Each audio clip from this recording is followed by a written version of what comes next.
Welcome back everyone to another text effect tutorial. For this one, we're going to take a look at how to make a cutout effect in Photoshop. This is an example of what we're going to be doing today. It is something really quick, simple, but yet it looks really good. So the first thing, I'm going to create a new project by going to File, New, and in here, I'm going to set it to 1280 by 720, which is 720p.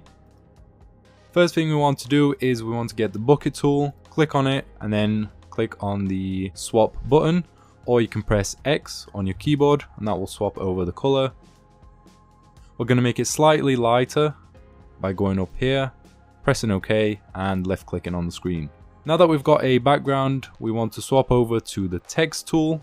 You want to click on this one, you want to press X on your keyboard to swap colors, left click, drag this out. Once you've got this, you want to go to the font and select a font which is more suitable.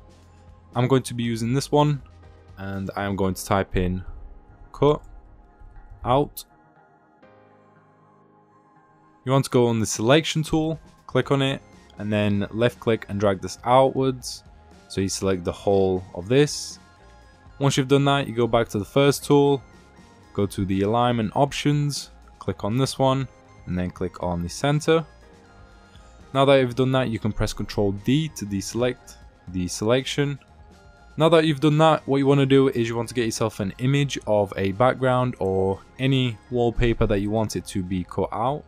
Drag this into Photoshop, double left click, drag the text layer above this.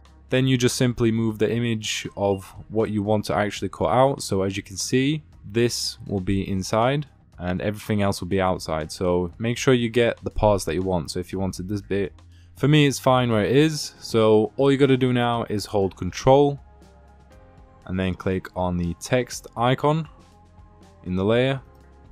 This will select you the text.